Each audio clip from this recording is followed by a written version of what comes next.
ഒരു ചർച്ചക്കിടയിൽ ഞാൻ ചോദിച്ചു, ശരിക്കും ഈ പറയുന്ന ലിബറലുകളെ സംബന്ധിച്ചിടത്തോളം ഈ സാമ്പയും സൂമ്പയും മാറിപ്പോയി എന്നുള്ള പരിഹാസം മാറ്റി വെച്ചിട്ട് ഇനി ഈ സാമ്പ തന്നെയാണെങ്കിൽ എന്താ പ്രശ്നം? സാമ്പ ആണെങ്കിൽ എന്താ പ്രശ്നം ഞാൻ ചോദിച്ചു. ആ ചോദ്യത്തിനുള്ള മറുപടിയും കേട്ടുള്ളൂ. സാമ്പെന്തോ മോശമാണോ? പിന്നെ സാമ്പക്ക് എന്താ കുഴപ്പം? നിങ്ങൾ പറയുന്ന വെച്ചാൽ ആ സാമ്പെന്തോ മോശമാണോ? സാമ്പക്ക് പ്രശ്നമുണ്ടോ? സ്മൃതിയുടെയും എനിക്കൊന്നും പ്രശ്നമല്ല. നിങ്ങളെ സംബന്ധിച്ച് സൂംബയും സാമ്പയും തമ്മിൽ വ്യത്യാസം നിങ്ങൾക്ക് അറിയാമോ എന്നായിരിക്കും ചോദിച്ചിട്ടുണ്ടാവുക അരുൺകുമാർ. എനിക്കിത് രണ്ടും പ്രശ്നമല്ല. സാമ്പയായിരിക്കും എന്ന് പറഞ്ഞ് പരിഹസിച്ചുകൊണ്ടാണ് പറയുന്നത്. സ്കൂള് ഒന്നും പ്രശ്നമാവില്ല, അതാണ് നിങ്ങളുടെ പ്രശ്നം. അതായത് നിങ്ങളെ സംബന്ധിച്ചിടത്തോളം സംസ്കാരമോ അല്ലെങ്കിൽ വസ്ത്രധാരണവുമായി ബന്ധപ്പെട്ടുള്ള വിഷയമല്ല. കാരണം നിങ്ങൾ അരുൺകുമാറിന് പ്രശ്നമുണ്ടോ? അരുൺകുമാറിന്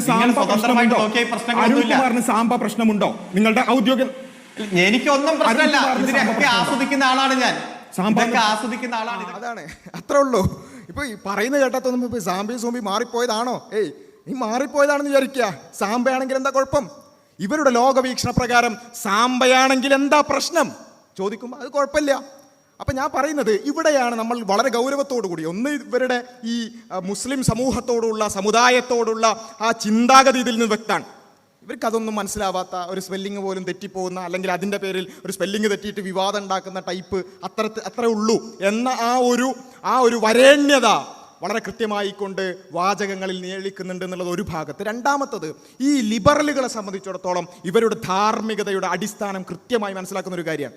അതായത് ഇവർ പൊതുവെ ഈ സൂമ്പ പ്രശ്നം ഉണ്ടാക്കുമ്പോൾ ഇവർ വിചാരിക്കുന്നത് വെച്ചാൽ സാമ്പയിൽ കുറച്ചും കൂടി എക്സ്പ്ലിസിറ്റ്ലി എന്ത് ചെയ്യുന്നുണ്ട്, ശരീരം പ്രദർശിപ്പിക്കുന്നുണ്ട്. അതുകൊണ്ട് അതല്ല ഉദ്ദേശിക്കുന്നത്. അപ്പോൾ ഈ സാമ്പ പ്രശ്നമാണ് എന്ന പൊതുബോധത്തിൽ നിന്നുകൊണ്ടാണ് ഇവർ ഈ കാര്യം പറയുന്നത്. പക്ഷേ അവരോട് നമ്മൾ കൃത്യമായിട്ട് ചോദിച്ചു, ശരിക്കും നിങ്ങൾക്ക് നിങ്ങളുടെ ധാർമ്മികത പ്രകാരം, നിങ്ങളുടെ ധാർമ്മികതയുടെ അടിസ്ഥാനങ്ങൾ പ്രകാരം സാമ്പ പ്രശ്നമാകുമോ? ഒരിക്കലും പ്രശ്നമാവാൻ പറ്റൂല. ആണെന്ന് പറഞ്ഞിരുന്നെങ്കിൽ ബാക്കി ചോദിക്കാനുള്ള ചോദ്യങ്ങളൊക്കെ നമ്മുടെ കയ്യിലുണ്ടായിരുന്നു. പക്ഷേ അത് വളരെ സത്യസന്ധമായിട്ട് പറഞ്ഞു, സാമ്പയും പ്രശ്നമല്ല. കാരണം എന്താ, ഇവരെ സംബന്ധിച്ചിടത്തോളം ഇവർക്ക് ധാർമ്മികത, സംസ്കാരം ഇങ്ങനെയുള്ള പറഞ്ഞൊരു സംഭവം ഇല്ല. സദാചാരം പടിക്ക് പുറത്ത് എന്ന് കേരളത്തിലെ ക്യാമ്പസുകളിൽ ഫ്ലെക്സ് ബോർഡ് ഉയർന്ന നാടാണല്ലോ ഇത്. അത്തരക്കാരായ ആളുകളോടാണല്ലോ നമ്മളിത് ചോദിക്കുന്നത്. സദാചാരം എന്ന് പറയുന്നത്, നല്ല നടപ്പ് എന്ന് പറയുന്നത്, ധാർമ്മികത എന്ന് പറയുന്നത് ഒരു അശ്ലീലമായി കാണുന്ന ആളുകളെ സംബന്ധിച്ചിടത്തോളം സാമ്പയാണെങ്കിലും സൂമ്പയാണെങ്കിലും അവർക്കൊരു പ്രശ്നമല്ല.